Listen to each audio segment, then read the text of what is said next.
So what's up mga Kalinga? Welcome to our channel, Kalinga Arjun. And andito tayo ngayon para kamustahin at tanungin kung ano ang lagay ngayon ni Kuya Tata. At tanungin na din natin siya kung kamusta siya sa Hong Kong. So bago po tayo magsimula sa ating video, don't forget to subscribe and likes at pindutin ang notification bell upang updated kayo sa ating video. At syempre, huwag na yung skip ang ads. And by the way nga pala, gusto ko din sanang humingi ng pasensya kasi ngayon lang ako naka-upload ng gantong ng video ulit at kasi masyadong busy sa school. So, ayun syempre, huwag din natin kalimutang suotan si Kuya Val Santos Matubang, Ate Edna Vlogs, at ang kanilang inaagaong anak na si Kuya Love. O kaya, Kalinga Love. At syempre, pakasuot na rin ng channel ng aking tinuturing na kapatid na si Kuya Tata. So, ayan, si Kalinga Tata ko. So, ayan, interview na natin siya. So, ayan mga Kalinga. Grabe. Kita na naman ang lalaking to. Uhod ng kagauhan. Oy, Kuya Tats! Kamusta na? Okay lang. Mabuti naman. Kamusta sa Hong Kong? Ha? Kamusta sa Hong Kong? Okay lang. Okay lang, okay lang. Tats. Grabe. Actually, bago nga ito pag-usapan niya. Ano po usapan natin? Nabalitaan ko, diba? Nabalitaan ko kasi na Simona daw. Ay, si Mona. Oh. Si Mona. Wala na. Patay na. Hindi ako makakaniwala ko ito. Kahapon lang. Kahapon lang. Pero, bisitahin natin bukas. Oo. So, ano na nga, change topic tayo kay Tats. Kamusta naman ang buhay ni Richard Gomez sa Hong Kong? Ay, siyempre, masayang-masaya ako kasi marami mga supporters doon supporters. Supporters. Maraming nagmamahal sa atin doon at siyempre, alagang-alaga tayo doon, sikaso tayo. Yeah. At hindi lang yan. Napanood ko pa, nagunalan pa ni Kuya Rob ng sapatos na Nike. At Oo. saka bag. Oo. Grabe talaga, no? Hindi yung sa bag, supporters yun. Supporters. Supporters yun. Yan si Kuya Tata. Ang taong masipag. Kahit ang halina, views, sige lang. Ano wala Tata? Tuloy lang. Pero ayun po mga Adina, sa lahat po ng mga sumusuporta sa akin, sa aking channel, suportan po natin si Kuya Tata. Ayan, si Kalinga Tata. Pakasupport po ang kanyang channel dahil sa po ay masipag at pinakagawa po Kalinga sa lahat. So, ayan Kuya Tata, kamusta naman anong update sa Miss Chris? Anong update sa Miss Chris? Cut mo muna. So, ayan. Tapos na po kami kumain, mga Kalinga. So, ito na po inaayintay ng lahat. Heart to heart talk with Kalinga Arjun and Kalinga Tata. So, come on, interview na natin si Kuya Tata. So, ayun, Kuya Tata, mabalik tayo sa ating interview. Naudlot lang kasi dumating na yung order natin eh. So, ayun na nga. Tungkol sa update doon sa request at sa inyo nung wala ako. Anong update sa inyo? At anong naganap? At anong nangyari sa mga araw doon? Ay, grabe, Arjun. Kung andun ka lang, siguro mag-enjoy ka. Kaso lang paglakaran kasi, talagang mga problema kami sa'yo kasi doon kasi, lakad ng lakad, kailangan mabilisan ng galaw mo doon. Kasi baka maiwanan ka eh. Kaya, Paano pagkasama ka, lagi kang maiwan. So, sobrang enjoy namin doon. Sobrang enjoy. Maraming mga Pinoy dito, mga PW supporters. magkano ka nagbigay? Mayroon din kahit paano. May mga naghanap nga sa'yo. Bakit daw wala ka doon? Kasi Ano yung taluhan ko? Bakit wala ako? sabi ko, wala si Arjun kasi may pasok din. Bawal siya mag-absent. At saka, bawal din ako maglakad. Oh, bawal. Oh, alam kong pwede doon maglakad. Hindi ka pwede doon. Kaya di ka muna pwedeng sumama sa pag ganyan. Pero sa mga ibang siguro, kung mga malapit lang, pwede ka. Pero sa mga Hong Kong kasi, pabilisan ng galawan dyan eh. Ito, unang tanong, Nagpapakilig ba doon ng request? Ay, grabe. Daming kinilig doon. Sobra. Sobra? Ilang Dinumog ang Mikris doon. Pinagkaguluhan ng Mikris. Kayo nila pa lang yung nagaya. Oo naman, siyempre marami nagsabi sa ako. Sabi sa akin, ang pugi ko daw sa personal. Wow! Ang gwapo mo lang kita, ang gwapo mo pala kita sa personal. Akala ko sa video hindi. Yun ang mga sabi nila. Kaya, kung ikaw tatanong ko lang tata, ano ang hindi mo malilimutan experience sa Hong Kong? Yung mga pinasayahan mo lang at mga ano, Ay, hindi ko makalimutan experience doon. Yung makita mo yung mga magagandang tanawin. Yung mga naglalaki ang mga gusali. Tapos yung mga... Yung ano yun, Disneyland. Disneyland? Oo, yun ang hindi ko makakalimutan. Ay, Sobrang ganda. Sobrang ganda ng Disneyland. Lalo yung palabas sa gabi na may fireworks. Yung Disneyland na may fireworks. Ay, Grabe. nandun ka? Dati sa ano ko lang nakikita yun sa mga palabas, sa mga TV. Ngayon nakakita ko na sa personal na nagpa-fireworks sa Disneyland. Iba-iba ang kulay. Ganda. Yan ang hindi ko makalimutan experience. Nandun ka pala sa Disneyland? Oo. Tapos yung nawala ako, yun. Hindi ko makalimutan yun. Nawala ako. Nawala ka? Oo, nawala ako sa Disneyland. Naiwan ako. Oh. Sobrang saya. Hindi ko makalimutan yung sayo na yun. Sobra. Nag-enjoy talaga ako. Parang parang nabitin ako eh. Parang gusto ko pang mag-stay ng mga kahit 4 na araw. Kahit 4 na araw, mag-stay ako doon. Ibang sulit. Sulit yung ano. First time mo lang bang wala nasa yung ganung experience sa Hong Kong? Siyempre, first time. At saka nung sa Robbie ka pa ng alam sa ibang bansa? Di pa, sa Hong Kong pa lang. Pinakauna kong destination sa travel, ang Hong Kong. Pero grabe, sobrang saya. Ano saya? Experience. Nakakapagod siya, pero grabe yung saya. Enjoy. Nag-enjoy ka naman. Ay, sobra. Sobra ko nag-enjoy. Gano'n ka nag-enjoy? 100% na-enjoy. Siyempre, kasama po sila Kuya Rab, ang Team Kalingap, sila Kuya Bal. Di ko naman kaya Chris. kasi di ako kasama. Siyempre naman, nakaintindihan kita. Ay, nawaan ko. Na hindi ka pwedeng makasama doon kasi PWD ka, may problema. Grabe ka naman kaya tata.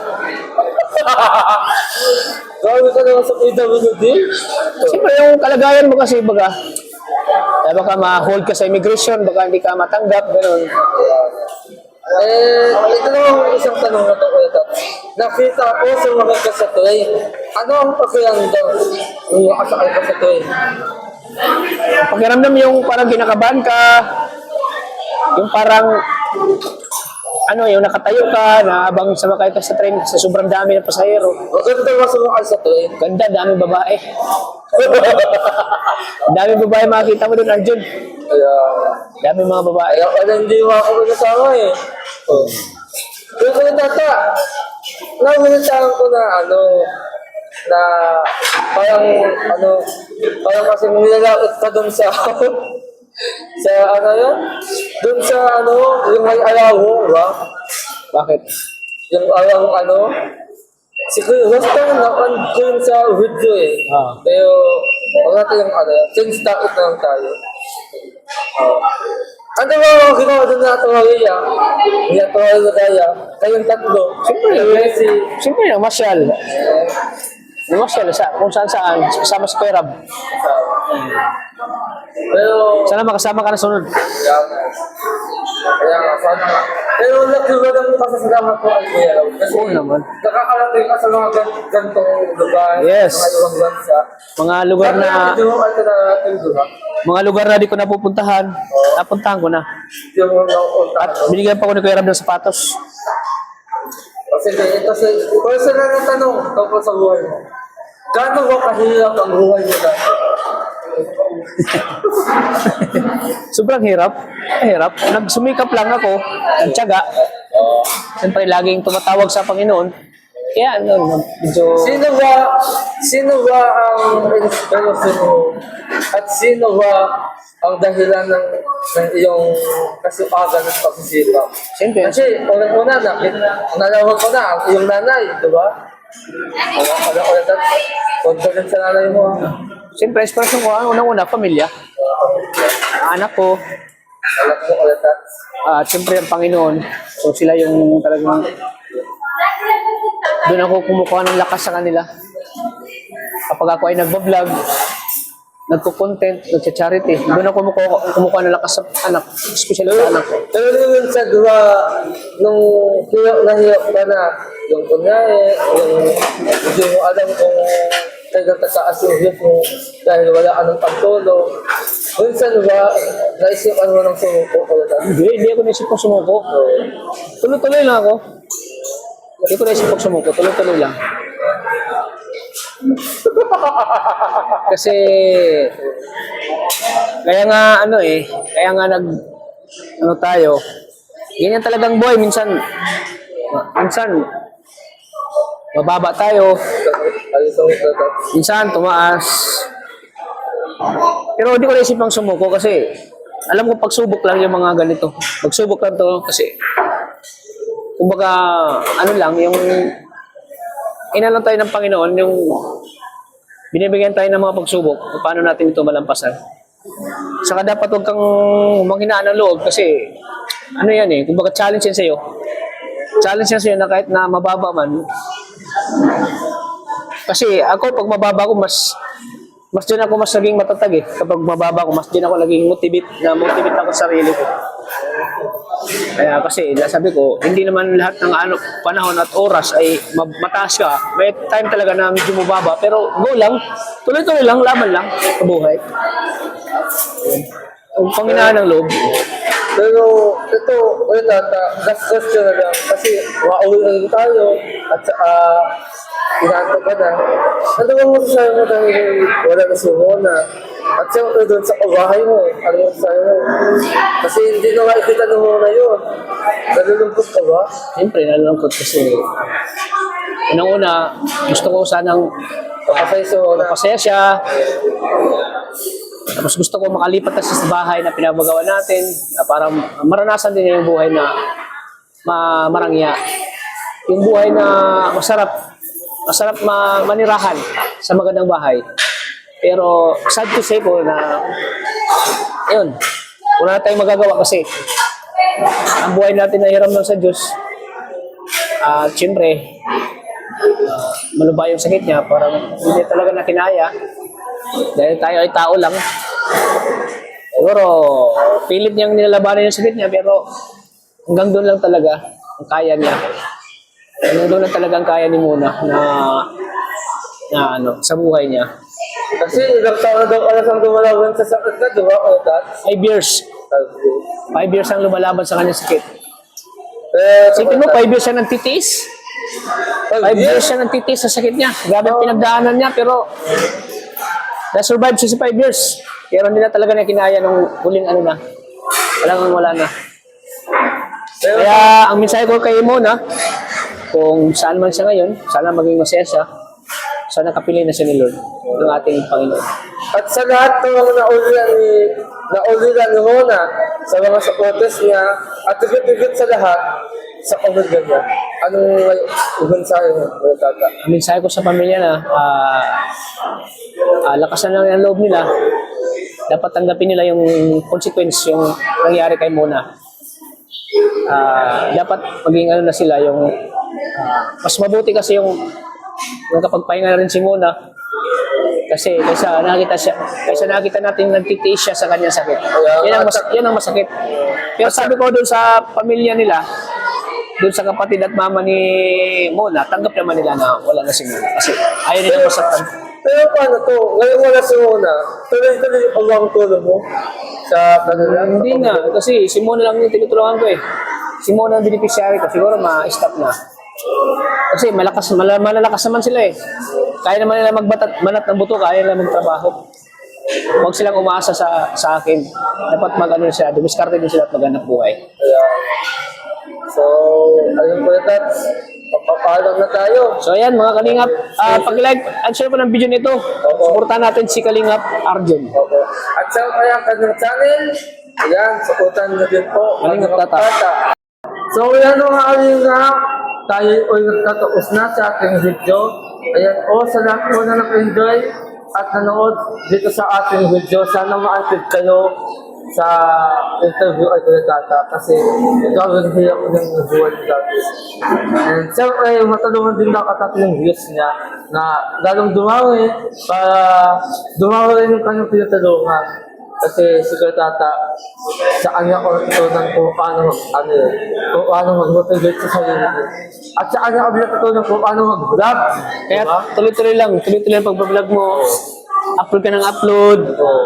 vlog ka ng vlog, hanggang sa makilala yung channel mo. Kaya, Tuloy-tuloy lang kahit mahina, malakas man. Tuloy-tuloy lang. Ang susuko. oo. Yeah. So, ayan po, si Kuya Tata, paasukotan po natin, Kalingap Tata. Kalingap Arjun. Oo. At wag nyo rin umisyo ang ads para makatulog po sa kanyang views. Ayan. At siyempre, wag din po natin kalimutang suportahan si Val Santos Matuwang at si Ate Edna Vlog at sa anong pinagawa ang anak mo si Kuya Ram. O kaya, mas sila lang kami ito. So, ayan.